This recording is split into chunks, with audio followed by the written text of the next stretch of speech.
You are now listening to the fastest show on iSports Radio. My name is Daryl Kinsey Jr. welcoming you to another lap of the Extra Mile for today, June 30th, 2022. And ladies and gentlemen, we've got a lot of racing action coming up with us this weekend. H1 Unlimited is out in Madison for the Indiana Governor's Cup. SRX is back in action as well. Hopefully everybody has calmed down. Formula One is back in Silverstone. We're going to hear a lot about Cops Corner this week, I can tell you that. And we are back to Road America for possibly the final time in NASCAR. That's weird, but help me talk about it, of course, are my co-hosts Christopher Lehman, Michael Ward. Fellas? How's it going tonight? Not bad. Good to hear from everybody. And if you are in the chat, make sure you get your comments in. We will read them out live as we do the show this evening. Taryn just got done with a high school sporting event. Hope that went well. I'm assuming it was volleyball, but it'll tell me in a little bit if it wasn't as we get into the show here. And fellas, first, it's nice to all have us here as a three-person team once again. Can't use that other word because that has different connotations, but this is the first weekend in a while where all three of our main series are actually on road courses, because we have IndyCar at Mid-Ohio, NASCAR is at Road America, where we'll have about an hour and a 15-minute stage breaks because of how long the cautions are, and Formula One's in Silverstone. So we're going to be turning left and right all Sunday. Nice. Yeah. Sounds like a fun weekend. Yeah, absolutely. It's always fun to have NASCAR at a road course, obviously. I really hope that, I haven't seen anything about it, but I'm hoping that we figured out yellow flags and how to make it so in the time the yellow flag waves, you can cook dinner, eat dinner, and clean up afterwards by the time that we've completed one lap. I hope we figure that out, is my only hope. Didn't we have a 20-minute stage caution at that rate? No, it was longer than that. It was like an hour almost. Yeah, it was almost an hour. I think it was actually 50-some minutes, and they only did like 4 laps. Yeah. You only need 2 at that place. To do the driver interview and the pit stops can be 1 lap. The second lap, the second lap you can send around the lap cars and get them back going, because they'll pick up the field by the time they get around there. But that is something that needs to be dealt with, because you can't have hour-long stage cautions. People don't like the stage cautions as it is, and having ones that are an hour, that doesn't help. I think the best solution would be to have the pace car actually stop the field right before pit lane entry, and then the pace car goes to the end of the pit lane, and we're talking the first lap. So first lap completed, pit car stops the field, lead lap cars go in, and then they come out, and as soon as they get the clear that pit road's been cleared off, then all the lap down cars come in, and then they come out of the pit, they're right together, and then they go around, and that ends the lap, and then they go back racing the next lap. But because just circling it 4 times, it was 10 minutes a lap. I mean, it was just outrageous. Yeah, that place is too long for 4 lap of stage caution. I'm sorry. And I know they're trying to get their commercials in, but you can get all those commercials in like half a lap. The pace at that place is really slow under caution. And we'll just keep going with NASCAR as we go into this. We got to talk about last week. And if you've seen the TikTok at the Extra Mile Pod, you may have seen our talk about the Ally 400 as well, as far as what would happen with 2311. And didn't I almost call it verbatim what was going to happen? The 23 team runs well, the pit crew screws it up, and they spend the rest of the day fighting to get back. 7th loose wheel of the season. Adds damage this time because he ended up getting run into by Tyler Reddick. Unfortunately, ruined his day. Tyler Reddick has no luck either. Fellas, I'll toss it to Chris first. You know it's a problem when other teams not affiliated with JGR are talking about the issue. This pit crew, once, fine. Twice, okay. 3 times. It's a trend. How do they get it together? And are they going to get it together? Yeah, so I would hope that they get it together. I do not think that they will, at least not in the foreseeable future. It has become an issue. Other teams are openly talking about it, which definitely shows that there's a pattern. It's very consistent. Almost every race there's some sort of issue. And I think that is going to spell disaster, not only in the short term, but in the long term. It's definitely affecting Bubba Wallace's mental health, which he has been very open about in his entire career so far. So I definitely think that they need to get this together because as far as I'm concerned, this is not a driver issue. This is a team issue. What do you think, Michael? You agree? It's definitely a team issue. I'm not sure what's going on. I don't work for 2311, but I think it's something going on with the practicing, or maybe it's something going on with the race mentality.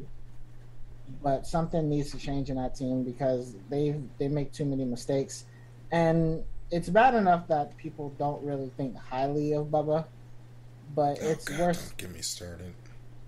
It's worse than because he every chance he does prove that he can drive well and be up there, something like what happened this race comes up, and he doesn't get to show what he's made of because he's constantly trying to fight his way back against cars that are on the same par as his. So he doesn't get to choose. He doesn't get to really show that, yeah, I can run with these guys. My team just kind of keeps messing up. Well, I got a statistic for both of you as I'm going to get on my soapbox here. 118. That's the amount of green flag passes Bubba Wallace made on Sunday. He basically passed the field twice, led the entire grid, and finished 12th. That car should have been top 5. That car should have won. This is the same problem we had at Kansas when they had the 2 pit road penalties when he was in the top 5 and had a chance to win that race. I have had it. I'm done. I'm going to have to ask you guys to back up a little bit because I'm about to get on this soapbox because I'm mad. Every single race this season, Bubba Wallace had some sort of pit issue that has screwed him at some point. They broke the track bar in Dover. They got him back in the field at Darlington when he had another top 10 going on, and that ended up with him and Kurt Busch getting crashed. We saw it happen at Kansas. They forget how the DVP works in Charlotte, end up out of the race completely. This mess that we saw here at Nashville and at Bristol, they got the cooling messed up, so the car kept overheating, and they ended up a lap down. I don't know if it's intentional, or it's just they got the worst pick of the guys from JGR, but everybody over there working on that car needs to get fired today if they cannot get this right. I don't know if y'all have looked at a post. Anytime Bubba Wallace is mentioned on Facebook, it is always the most racist attacks I have seen on a driver since what happened with Lewis Hamilton. We'll talk about that in a little bit, believe you me. You've got all these people that, I'm just going to say it, we're trying to get them out of the sport so we can look like a sport that actually is representative of the 21st century, saying the most disrespectful things about Bubba, and they're not helping. He can't help his performance because his crew can't get right. I'm tired of it. I don't know if I got to go lose 20 pounds, fly to North Carolina, and try out for the pit crew myself, but gosh darn it, I will, because I want to see him win. I know he can win, and I'm tired of seeing every week Bubba back 20 points because that pit crew can't get right.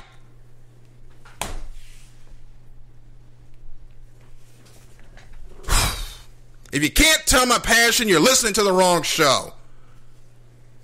What's good, Davidson? You need a drink of water, bro? I've been holding that one in since February. I really have. I'm sure. And there goes Norris. Well, Daryl, you sound like the Tifosi for the last 20 years on Ferrari strategy. Benato's about to get fired. And our resident Ferrari fan would agree, but yeah, Binotto, this is his final year. He's going to get fired, man. But the other problem at Nashville, before we get into the actual race, which I thought was actually pretty good, unfortunately I fell asleep, because they decided to start this race at 5 o'clock, which is great unless it rains, and they ran right in the middle of the thunderstorms, which was absolutely ridiculous on their part. And of course it's NASCAR, so they ran into the rain. They got to get these start times back to at least 2 p.m. because this is getting ridiculous. They would have been done if they had ran at noon, but I understand the heat situation at that racetrack. But I think all three of us can agree these late start times ain't doing it. Absolutely. I definitely have a qualm with the West Coast, and whoever was that one person in that one survey that they sent out that said, I'm not going to watch a race at 9 a.m. on a Sunday. Whoever that guy is, that guy's a clown. Okay? They need to get these start times back under control, because they would rather start these races late and capture, or hope to capture, the West Coast at the expense of the entire East Coast. Daryl did not mute himself. Sorry. It's okay. You kind of threw me off there. But, yeah, it's just I'm not a fan of these late race starts. I don't like how the NFL can start a game at 8 o'clock at night and be done 6 hours before the Ally 400's over. I don't know. It's just ridiculous. I'm thrown off by Daryl, you going and getting a drink, Michael kind of geeking out on the screen below me. You guys are really really throwing me off here. I'm like, I can't concentrate. Oh, the Mercedes just took each other out. Oh Lord. Okay. We've seen that before, haven't we? Yeah, we're like the Canadians at this point in Formula One. Oh my God. Daryl started drinking too.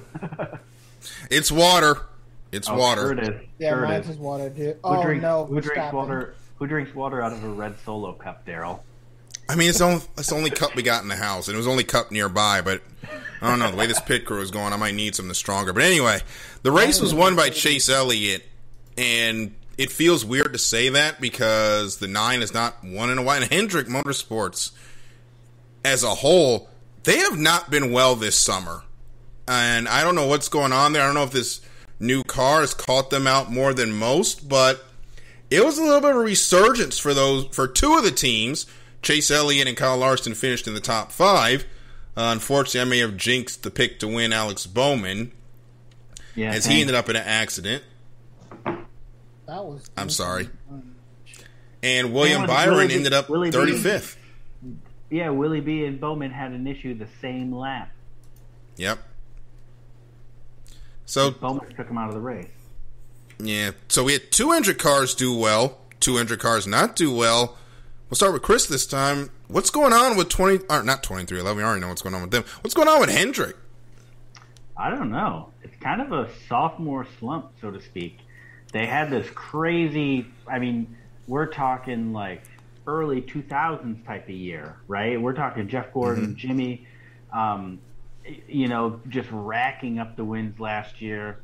I mean, it was an incredible, if you were a Hendrick Motorsports fan last year.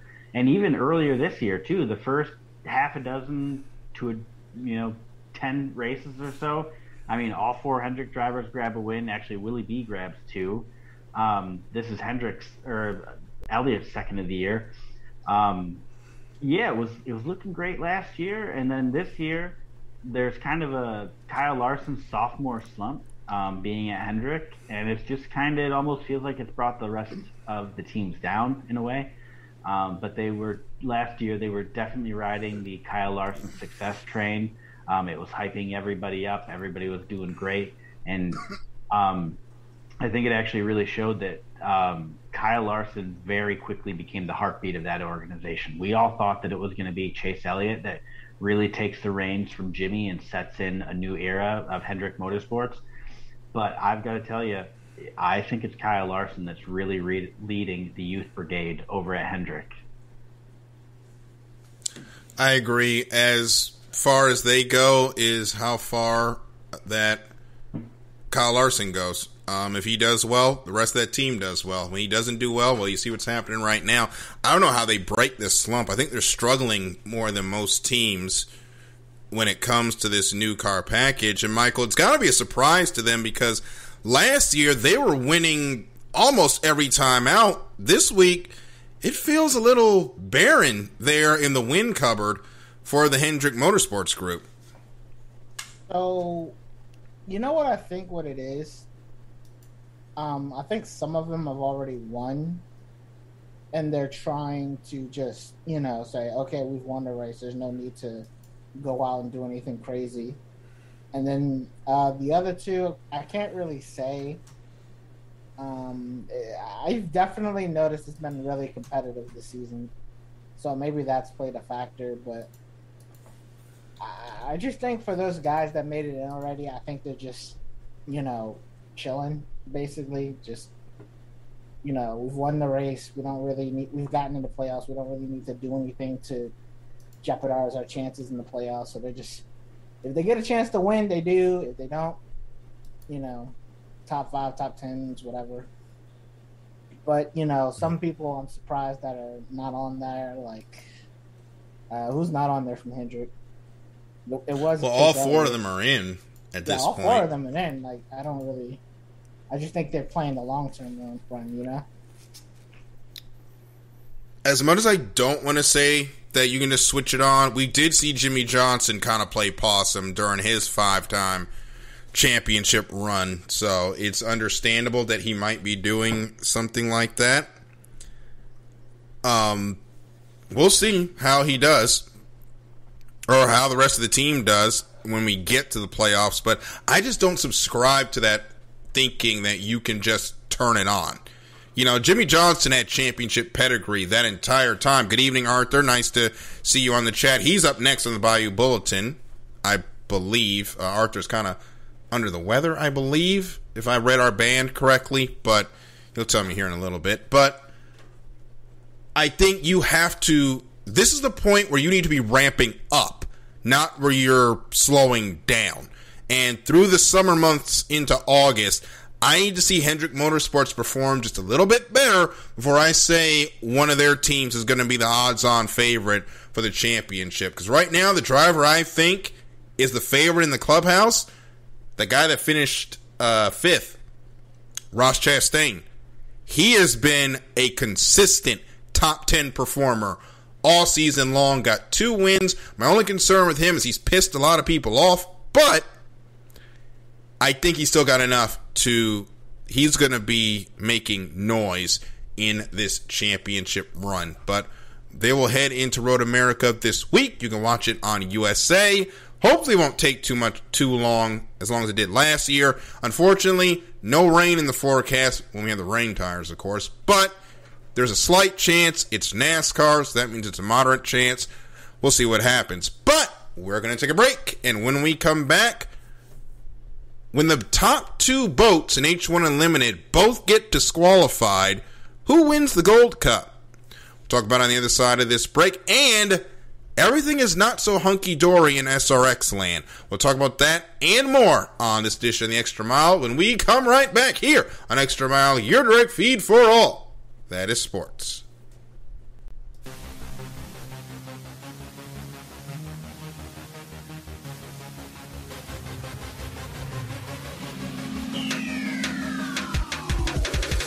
What's up, everybody? This is Taryn Rodriguez. Are you a fan of volleyball? Are you a fan of Thunder Spikes? Then I have the show for you, Set Point, where I cover NCAA men's and women's volleyball, high school boys and girls volleyball, beach volleyball, and even professional volleyball. Catch the action every week here on IE Sports Radio, your direct feed for all that is sports.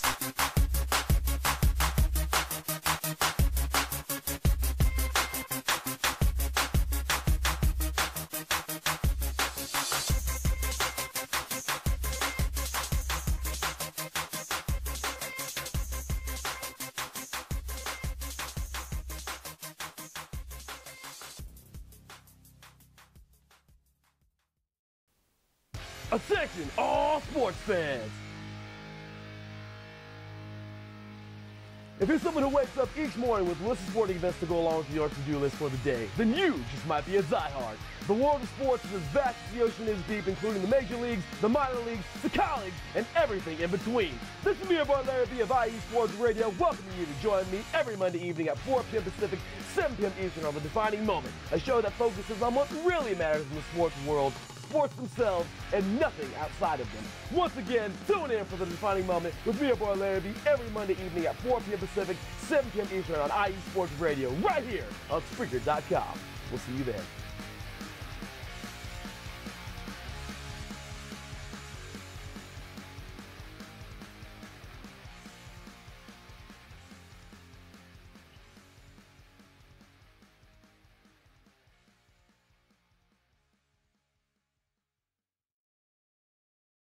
The road to semi-pro sports is unlike any other sports organizations. Players pay to play in hopes of so many different outcomes, whether it's playing to get filmed to try out for professional teams, big-time colleges, or just playing to stay in shape. No matter what, all semi-pro players have one thing in common, and that's playing for the love of the game. The SoCal Warriors have been on a quest to earn titles and give players second chances since 2017. Whether you're in Southern California or anywhere in the world, give semi-pro sports a chance if you love your sport. You may get that second chance you have been waiting for as an athlete. Follow them on Twitter at SoCal Warriors, Instagram at Southern California _Warriors, and Facebook, Southern California Warriors.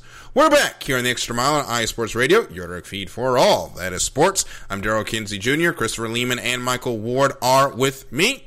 And we're going to get into some, I don't want to call them undercard series, but some specialty motorsports we get into. And we're going to start with H1 Unlimited Hydroplanes as they head on to Madison, Indiana for the Indiana Governor's Cup.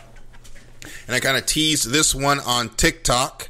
The entire weekend, fellas, was dominated by two boats. That's Jimmy Shane in the U1 Miss Home Street, the defending champion as far as the national team's high point standings are concerned, and Dave Vilwalk in Bucket List Racing's U40, a new boat to Bucket List Racing. They've been working on it for the last couple of years. They've got the kinks out of that boat this season so far, and Dave Vilwalk and Jimmy Shane in the heats they were in, they utterly dominated. So everyone thought it was going to be between the U1 and the U40. That's what the paper and the timesheets would have told you. But in any sport, we don't race on the timesheets. We race on the track, or in this case, the water. And when we got to the water for the final heat, well, things didn't go well for our top two boats.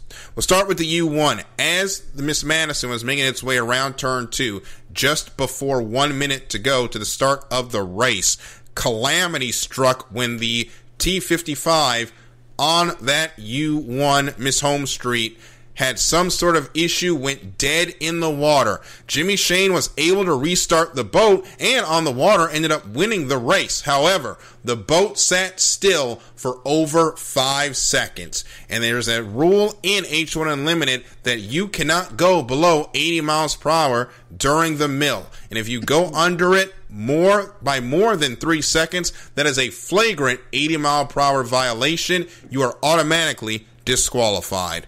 The box on the boat showed that it was stationary for over 5 seconds. Our Mark 1 eyeballs did the same thing, but that's a conversation for another day. The Miss Home Street was disqualified from its winning position in the Gold Cup. Well, what happened to the U40 of Dave Vilwalk? Well, that boat had issues from the word go. Unfortunately, Dave was way early to the start.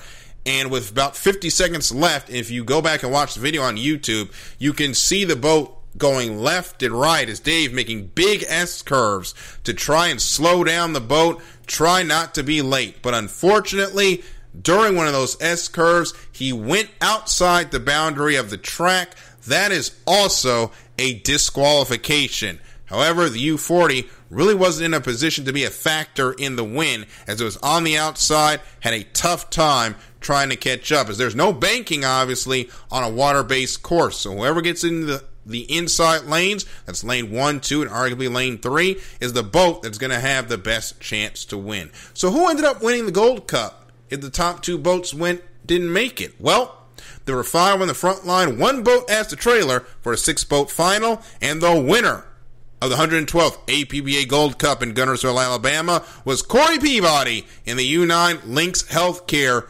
4-strong racing. Corey got his first win last year in Tri-Cities in the Columbia Cup. This year gets career win number 2 in the biggest race of them all for hydroplane racing. The oldest active motorsports trophy now has the name Corey Peabody on it. An emotional win for Corey as he lost his father earlier this year. But fellas, as I looked at that race and how it happened, that is equivalent, as we get into Formula One, of Max Verstappen not starting the race and Charles Leclerc getting into the race, winning it, but having a fuel flow issue or not having enough fuel for the post-race inspection, getting disqualified, and one of the AlphaTauris ends up picking up the win because of it. Didn't we see that exact scenario play out last year? Somebody didn't have enough fuel to... I believe that was Sebastian Vettel. Yeah, Vettel. Yeah, he didn't have enough fuel. Yeah. But I think that was in qualifying, if I remember correctly. Oh, it was? No, I think it was a race, yeah. It was a Hungary. Oh, yeah, because Ocon just, he was with so much emotion, he forgot where to park. He ended up parking the car on the grass and had to run back to Parc Ferme. That was an incredible race. There are so many memes that came out of that race, by the way. But, yeah, it was an incredible weekend. We had some great racing in Grand Prix and the H350, also known as 5-liter classes as well. And all of that can be watched on the H1 Unlimited YouTube channel. Jared and Tate Meyer do an excellent job broadcasting those races, and they did another excellent job at Guntersville, so make sure you go out there and check that out. And Chris, your favorite series, SRX, on Saturday, they had a whale of a time. Tony Stewart won the race, but he was not a happy owner. Yeah, absolutely not. He and Ernie Francis Jr. exchanged some words after Heat 1. And there was actually quite a bit of drama. Paul Tracy was quite unhappy. I forget who he was unhappy with, but that's par for the course for him in the SRX series. Michael Waltrip definitely upset with, I can't remember who it was, but was it Marco? No. I remember who it was. There was just so much drama that I forget who was mad at who, I guess is what that comes down to. But no, it was actually a really good race. Smoke ends up winning it in the end. And I think Andretti definitely had the fastest car. He just, didn't get it done. He had an accident. And then, who was it? Somebody just lost their brain. Was it Andretti that? Yeah, he got passed by Tony Stewart and somebody else, and then just kind of lost his brain. Drove under. I think I might have had one too many drinks to remember exactly, but yeah, no, it was just very, very. There was a lot of action going on, specifically in the pit area and with the relationships, for sure. I know Tony had to have some conversations with the guys about wrecking the cars because this is a small organization with SRX, but I'm going to take the stance that everybody being mad at each other, even though the Ernie Francis, Tony Stewart thing was such a nothing burger, this is exactly what that series needs. It's a 5-race championship. They're not going to be around that long for the summer, so they need to have these type of rivalries to spice up the racing and drum up the interest. I mean, you've got a lot of legendary drivers that compete in that series anyway, so you got help from that. Everybody being mad with each other on short track Saturday night style racing, that's just a match made in heaven. So I feel bad for Tony and Ray with the cars getting damaged, but I don't feel that bad because this is going to make for some great TV. Absolutely. I tune in for every race, and it's because of that small track atmosphere. That's what this whole series is about, is putting the superstar racing experience, putting superstars in on small local tracks and seeing what happens, right? This series has one thing in the production value, and that is the rivalries. What happens on track, the beating, the banging, and how the same set of drivers do that on a national scale, right? Mm-hmm. We don't get to see Bowman Gray modifieds every weekend. You don't see those televised nationally. Sure, if you get MAV TV or one of the other 30 like small-time motorsports streaming services, sure, you can watch Bowman Gray every weekend. But this is kind of a short 6-week taste of what that small track racing is like for people that don't go out and support the small tracks, which if you're listening to this, please, for the love of God, go out and support your small track. There's going to be somebody local within probably 30 minutes of you, and they would very much appreciate your patronage. Mm-hmm. I co-sign that as someone who, for my last job, WBGR, spent a couple of years covering a short track. These folks need your help. They advertise mostly by word of mouth. They don't have the money to really do commercials. I was originally planning to actually go up to Hagerstown this week. I haven't been able to get up there this year just because of all the traveling I do down south anyway, because tonight is Pennsylvania Sprint Week and Kyle Larson's there. But I'm not going to be able to make it, obviously, because A, I'm doing this show, B, I have to work tomorrow. But if you can get out to your local short track, please do it. We're losing tracks every day to greedy developers. We just lost Myrtle Beach Speedway. We lost a couple of drag strips. This sounds so messed up to say. Chicagoland's on the chopping block. This is so messed up to say, but there's no other way to put it. We don't need any more overpriced homes at the expense of our racetrack. So please, everybody, go to a short track, take a friend, and enjoy some great action with your local heroes.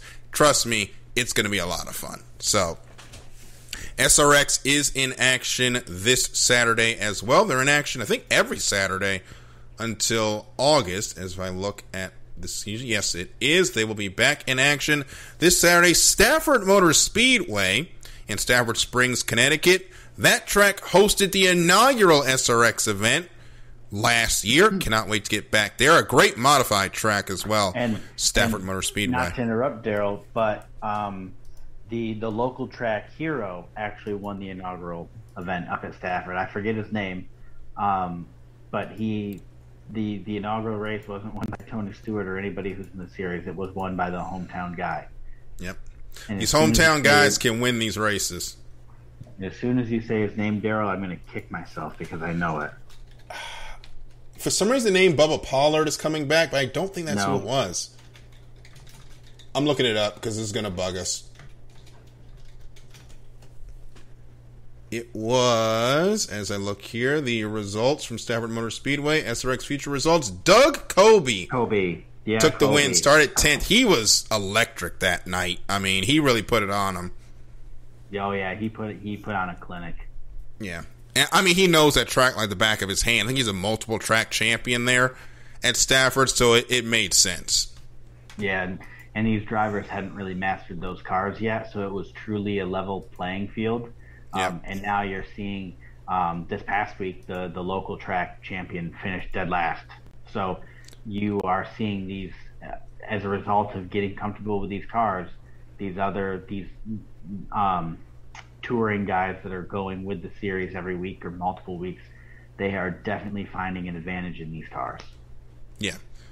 And they're starting to figure it out, and it's going to be a lot of fun. I kind of feel bad for the local track guys because it looked like it was going to be, they're going to have some chances. Not anymore. These SRX guys, they're really getting at it. They need to give the local guy, 25, 30 extra horsepower or something. Something. Cheat his car up a little bit to give him a chance. Not much, a little bit. You know what I mean? Yeah. Just a couple extra mile an hour. or give the local track hero, give him fresh tires before the main or something. You know what I mean? Some sort of advantage to that guy who's not racing every week and doesn't know these cars. Well, I think they all get fresh tires at the end of the heats.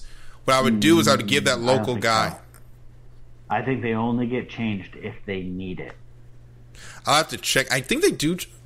At least at at Nashville, they change tires before that final. But either way, that guy needs an extra set of tires, I believe. And I agree with that completely. So we'll see how it rolls. But another thing that does make sense is Max Verstappen being in Drive to Survive. And he was on a podcast earlier this week. Chris will know the actual name of it because it just blanked up my head. Pardon my take. The Pardon My Take podcast, and he announced he's back on Drive to Survive for Season 5, sat down with the Netflix producers. It seems like they hammered out some of the issues with them reality TV-izing the documentary. And as I was saying to these guys before we got started, Formula One does not need any glossing up for it to be dramatic on this show. I think the Season 1, when it was just them following what was happening, was amazing because it was just so dramatic anyway because of the season, and it just lends itself seeing it behind the scenes. Now, I wish we had Max in the 2021 season. Unfortunately, the way things went was just not. I feel bad because his championship is forever tainted. We talk about this every week. Michael Massey's an idiot for what he did, but I'm glad that he's going to be back on the show, giving his viewpoint of things with Red Bull, and really, we get to see more of his personality because a lot of folks don't get to see that, especially the folks that are Team Lewis Hamilton till they die and are really, really upset with Max, although they should really be more upset with the FIA and maybe Christian Horner because Christian won't shut up about things. But, Chris, I know this is your driver. I know you're excited to watch him again on Drive to Survive.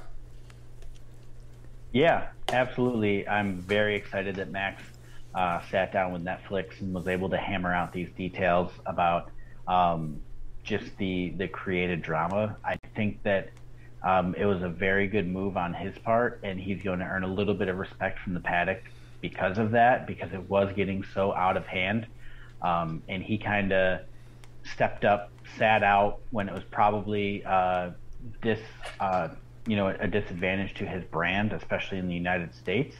But as our in-house Max Verstappen fan, and I've always said that every podcast has one, I'm ours.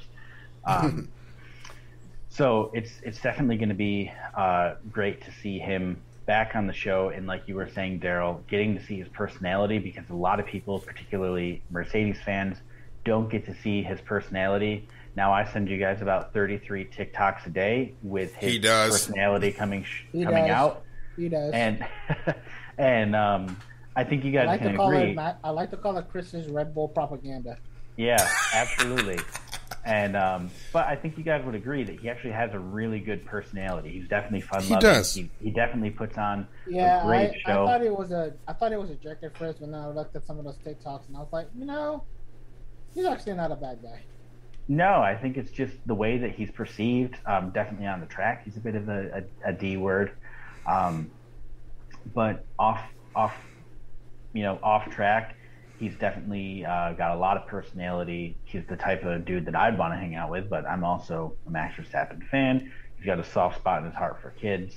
And we'll obviously talk about the PK family in a couple minutes. After this good news, we'll be right into what the patriarch of that family had said a year ago, actually, but it's just coming to light.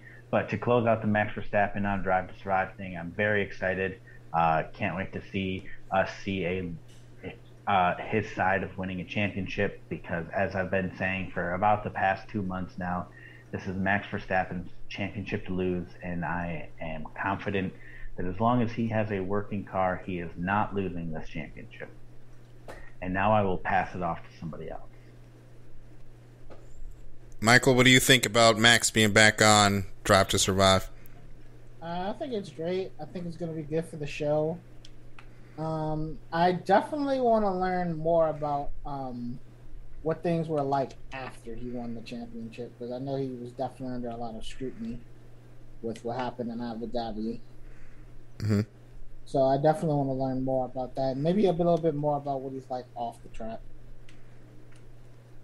Would be nice, and hopefully we'll get to see it. Unfortunately, we also have to get into the bad news. Nelson Piquet has been banned from the F1 paddock after a podcast recording resurfaced where I'm not going to say what he said, but it was a racial epithet directed towards Lewis Hamilton.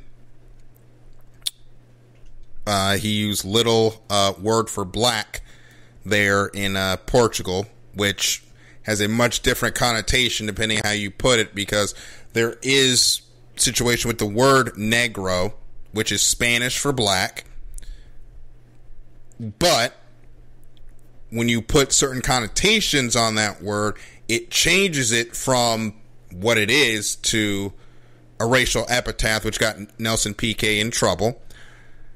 Senior then released what I will say is an absolutely unacceptable attempt at an apology, where he mainly just tried to deflect it and defend himself instead of understanding that what he said has consequences, and as a result, he was banned from Formula One paddock going forward. Lewis Hamilton also mentioned it. Several other teams also came out and spoke about it. Max Verstappen also was asked about it this weekend. It is unfortunate for Max that he's caught up in this because he's actually dating Kelly Piquet, one of Nelson Piquet's daughters. And ironically, Daniel Suarez is also dating a Piquet daughter. Had no idea that was going on. But it's unfortunate. I don't want to spend too much time on this, to be honest. I think all three of us know, and I guess I can throw it to Michael on this one. This type of language is unacceptable. And it just cannot continue. It's very unacceptable, especially in the world of F1. F1 is a very PR sport. You have to really be careful about what you say. Mm-hmm. And the fact that he didn't do this is just it's nonsense. You know, everything that's happening with him right now should definitely is, you know, deserved, because you have to be careful what you say in the sport.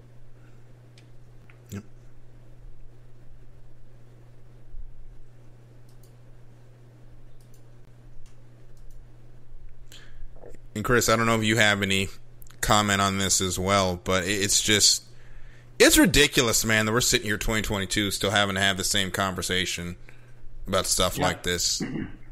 And, you know, just look no further. The week before Yuri Vips does it, and he had his, actually the same day that the controversy with Nelson Piquet comes out, is actually the same day that Red Bull terminated the contract of Yuri Vips. For going the full-on Larson route, not quite the Nelson Piquet. It could be argued if you were really being ignorant about it, but I think that Max did probably what he could. Obviously, you can't speak out a ton because you're dating the guy's daughter, and at the end of the day, yeah. As someone who's in a relationship, I know that even if my father-in-law was wrong, if I say it out loud, you know, there's some issues at home, and so I think Max did the very political way to save his own household and kind of keep peace, which I can totally respect. I get that, and you know, he just said that it's unacceptable, and basically the same thing that we all say. It's 2022. Why are we even having this conversation? I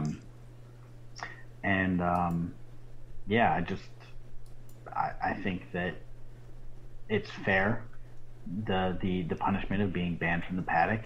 And earlier this week, you had kind of said something about, you know, you're waiting for Red Bull to make a statement about it, and I had kind of said, like, I think they're waiting to see what F1 does, because they can say, like, we condemn the language, but at the end of the day, that's what type of consequence. Red Bull couldn't be the punisher in this situation.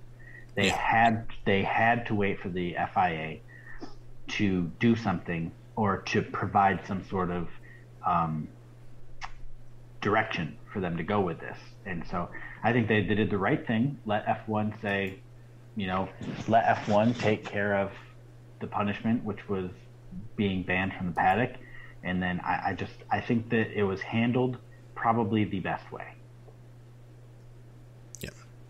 They handled it the way they could have, and hopefully we don't have to have these conversations anymore. Yuri Vips is apparently going to continue with high tech, but he will not be racing under the Red Bull banner anymore. We'll see how long that lasts for him. I don't know if Vips has any more money outside of the Red Bull thing. I don't know much about the kid, but he's got some learning to do.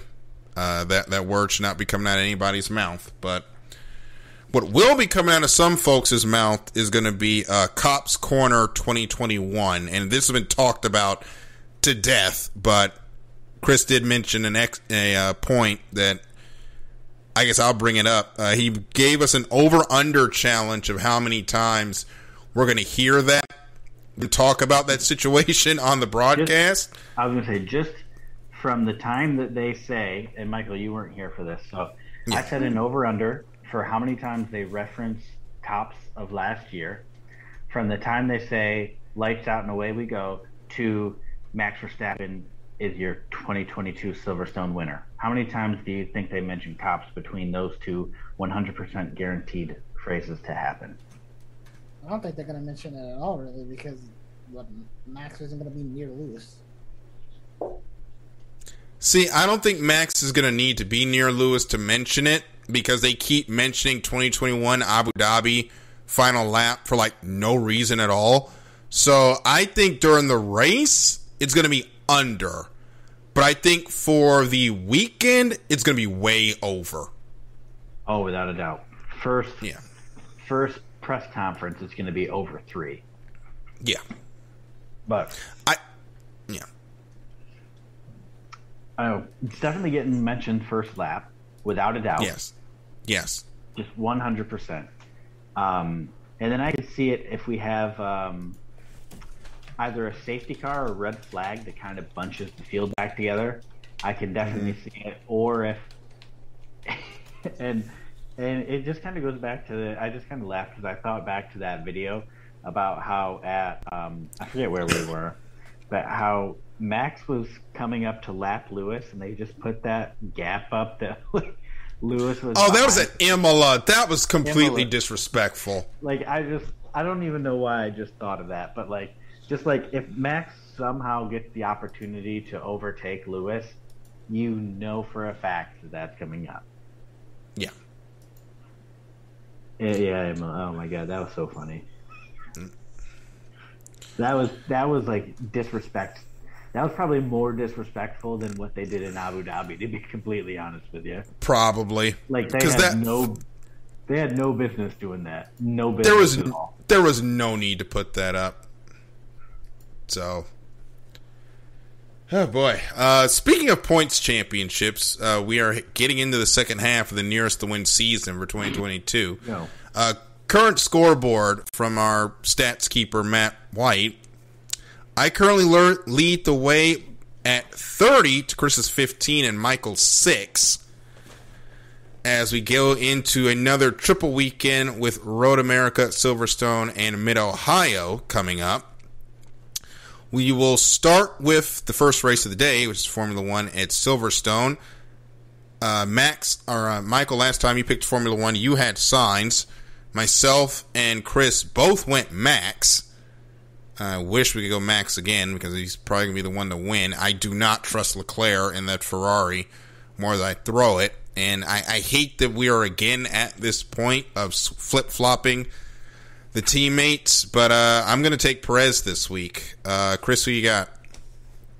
I am going to surprise everybody here.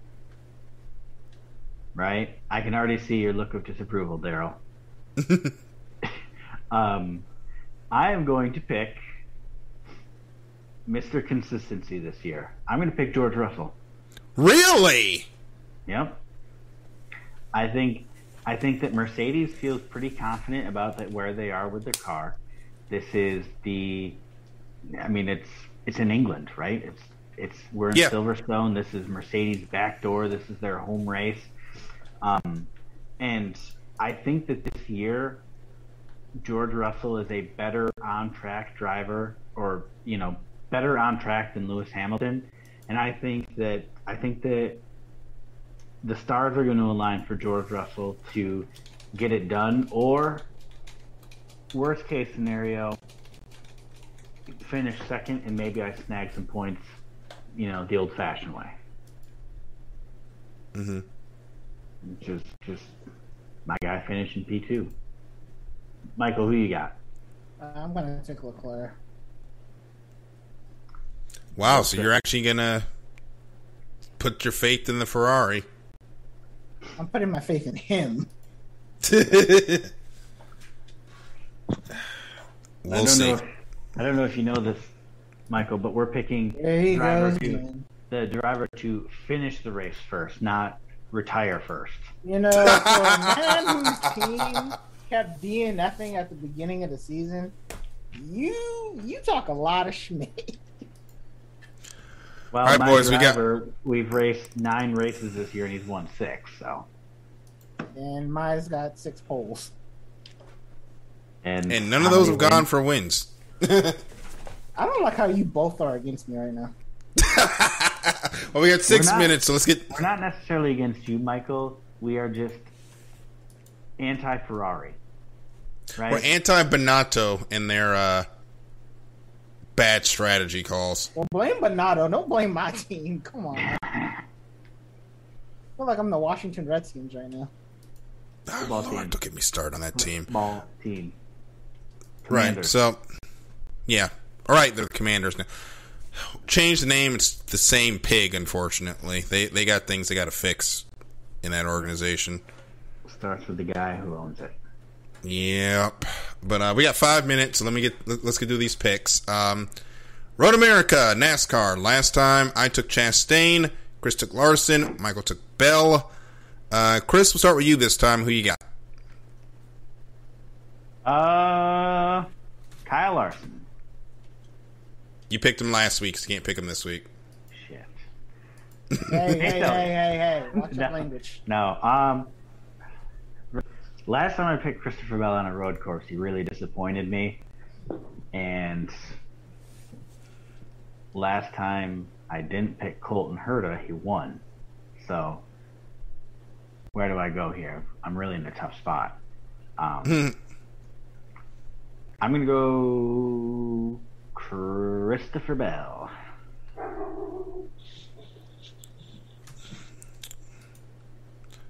Okay, I am going to take...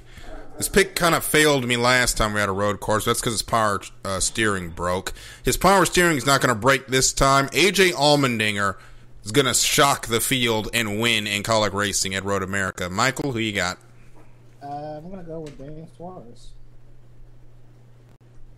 And that leaves us IndyCar at Mid-Ohio. Last time I picked Marcus Ericsson. Michael picked Dixon. Chris took Herta. Michael, we'll start with you. Who wins at Mid-Ohio? I've been watching a lot of American and F1 potential drivers, so I'm just going to pick Colton Herta. Mm-hmm. Well, good luck with that. Mm-hmm. Herta has not fared us well this season picking him. Maybe I'm lucky. Yep. Chris, who you got? Oh, no, it's my turn. You went second last time, so it's my turn. Yeah. I think I'm going to stay in that same vein with Formula One drivers. I'm going to take I'm going to take Pato O'Ward. Take the win in Mid-Ohio. Chris, who you got? I am going to continue the Formula One, and I am going to take who I think is probably most likely to go over, Alex Palou. So those are our picks for this weekend. A little bit of a future Formula One rookies flair there for the IndyCar picks. Remember, if you want to get in on the game, #nearest the win with your picks before the firing of engines on Sunday. We got 3 minutes. Bayou Bulletin is coming up next. I'm going to speed through this next part. Make sure you head over to iSportsRadio.com. Check out The Patreon, $5 a month, gets you an announcement on all 32 of our programs. We've got 4 that we have right now, and that is Bay Area Raised, MLS Great, Key to the Gate, and 1 anonymous Patreon user. Make sure you pick up or listen to this episode or any episode of any iSports radio show you may have missed, wherever you get your podcast, and the YouTube repository, which has a backup of pretty much an episode from all 7 years of the IE Sports Radio. The past 8 years. Let me get that right. Last 8 years there on the repository. And of course, keep it locked to our social media pages on Facebook, Instagram, Twitter, and the iSports Radio TikTok, and this show's TikTok, the Extra Mile Pod. You can find us on Twitter. I'm at DKJr12. Michael is at Michael_War25, and Chris is at Fiji Sims. With that being said, it's time to wrap this edition of the Extra Mile. For Michael and Chris, I'm Daryl. Thank you so much for listening, and we'll see you at the next green flag. Good night, everybody.